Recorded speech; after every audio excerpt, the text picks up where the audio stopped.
साहब खैरियत से हैं? वालेकुम अस्सलाम। अच्छा, आज मुफ्ती साहब हमारे साथ हैं। मुफ्ती साहब, एक सवाल हमारा, हम इफ्तारी करते हैं क्योंकि रमज़ानों में इफ्तारियाँ का सीज़न तो ऐसा हो जाता है कि हर शख्स मुसलमान इफ्तारी सहरी से दो चार होता है। अब इफ्तारी के वक्त जब बंदा पहुंचता है, जल्दी जल्दी इफ्तारी करके नमाज के लिए निकल जाता है। अब नमाज के लिए तो पहुंच गया, फिर नमाज की नीयत बांध चुका, अब उसके मुंह में कुछ ज़र्रा रह गया। अब आइदर उस ज़र्रे का क्या किया जाए कि नमाज तोड़ के कुल्ली करके दोबारा पढ़े या किस तरह से? बिस्मिल्लाहिर्रहमानिर्रहीम। इसमें दो सूरतें हैं। आपने इफ्तारी का सवाल किया शायद। जी। असल में पहली बात तो ये है कि जब भी बंदा खाए पिए और उसके बाद उसने नमाज पढ़नी हो तो अपने मुंह को बिल्कुल अच्छी तरह साफ कर ले। सही है। मुंह में ज़र्रात होते हुए नमाज पढ़ना ये नापसंदीदा है, बल्कि हदीस पाक में ये भी आया कि जब बंदा नमाज में मुंह खोलता है तो फरिश्ते जो है वो आते हैं, और अगर उसके मुंह में इस तरह के ज़र्रात होते हैं तो फरिश्ते इसको नापसंद करते हैं, ग़ालिबन लानत भेजते हैं कि भी नमाज है। तो इसलिए मुंह को साफ़ रखना चाहिए। अब अगर कोई ज़र्रा अच्छी तरह मुंह साफ़ करने के बाद भी रह गया तो फिर उस ज़र्रे से खेला नहीं जाए, यानी ज़बान बार बार जो है वो लगा कर उसको निकाला नहीं जाए, अब उसको रहने दिया जाए, क्योंकि ये जानबूझकर नहीं किया गया बल्कि ये गलती से रह गया। आमतौर पर बंदा कोशिश तो करता है कि उसने मुंह साफ़ कर ले, तो अब अगर गलती से रह गया है तो अब इस सूरत में नमाज अदा कर, और इसको बार बार इससे खेले नहीं, ज़बान नहीं लगाए, निकालने की कोशिश नहीं करे। फिर जब नमाज से फारिग हो तो नमाज से फारिग होने के बाद फिर अपने मुंह को साफ़ करें। जज़ाकल्लाह। अच्छा, एक और सवाल ये कि बाज़ औक़ात ऐसा होता है कि रोज़े के टाइम में स्मेल सी आ जाती है, तो अक्सर लोग कहते हैं कि यार अब हम क्या करें, किसी से बात ना करें या उसकी स्मेल को दूर करने के लिए ब्रश किया जा सकता है?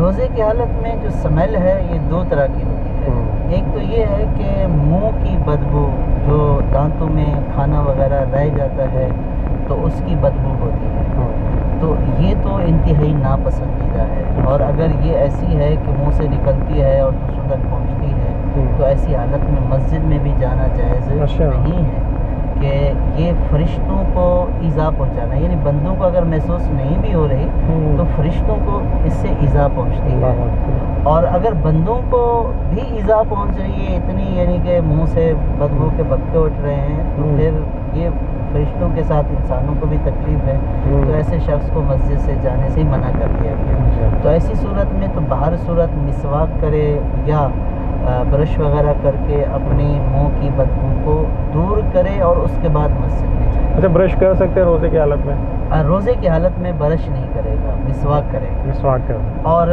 दूसरी जो रोज़े की हालत में मुंह से बू होती है वो मैदा खाली होने की वजह से होती है। अच्छा। तो मैदा खाली होने की वजह से जो वो बू आती है, इसके बारे में हदीस पाक में ये आया कि ये अल्लाह पाक को मुश्क से भी ज़्यादा पसंदीदा है। तो ये जो बू होती है ये आमतौर पर महसूस नहीं होती है। अच्छा। तो जो महसूस बदबू होती है वो वही होती है कि मुंह साफ़ नहीं है, दांत साफ़ नहीं है, तो इस वजह से होती है।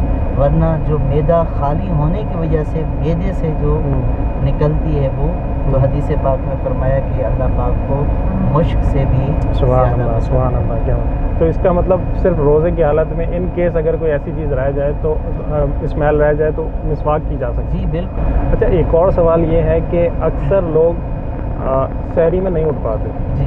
अब सहरी में नहीं उठ पाते तो सहरी नहीं हुई, लेकिन रोज़ा तो रखना है, फ़र्ज़ है। अब उस सूरत में सुबह उठते हैं ऑलमोस्ट 12-1 बजे के दौरान, अब क्या करें, नियत करें, कैसे करें?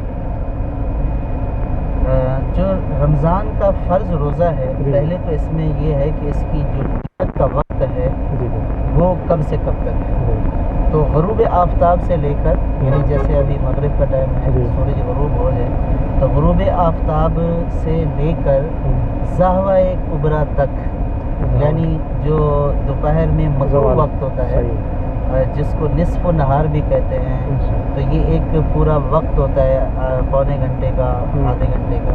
तो ज़हवा-ए कुबरा से पहले तक روزے کی نیت کی جا سکتی ہے. تو اب اگر کسی کی آنکھ نہیں کھلی ہے اور اس نے کھایا پیا نہیں ہے، جیسے بالفرض 10 بجے آنکھ کھلی ہے اور ابھی تک اس نے کھایا پیا کچھ بھی نہیں ہے، تو وہ روزے کی نیت کر سکتا ہے. بعض لوگ یہ سمجھتے ہیں کہ شاید جب تک کھایا پیا نہ جائے تو اس وقت تک روزہ نہیں ہو سکتا. ایسی بات نہیں ہے. روزے میں سحری کرنا سنت ہے اور پسندیدہ سنت ہے، کرنا چاہیے. اور سحری کو چھوڑ کر روزہ رکھنا یہ کوئی بہادری یا دلیری والا کام نہیں ہے. اکثر لوگ بلکہ بتاتے بھی ہیں کہ ہم نے بغیر سحری کیا، بلکہ وہ سنت سے محرومی ہے. لیکن اب اگر کسی مجبوری کی وجہ سے وہ سعادت نہیں پا سکا ہے تو روزہ تو فرض ہے، اس کو تو نہیں چھوڑنا ہے. اس لیے کچھ نہیں کھایا پیا ہے تو اس صورت میں وہ روزے کی نیت کر لے. ظاہرہ کبریٰ سے پہلے کر لے، اس کے بعد پھر روزے کی نیت نہیں کر سکتا، پھر وہ بغیر روزے کی رہے گا. نہیں، پھر نیت نہیں کر سکتا کا مراد یہ کہ اس کا روزہ ہی نہیں ہوا پھر. اور پھر وہ رمضان کے تقدس کا خیال رکھے اور کھائے پیے نہیں کسی کے سامنے. صحیح ہے. اور پھر اس کی قضا کرنے کے بعد پھر اس کی قضا کرنے. جزاک اللہ.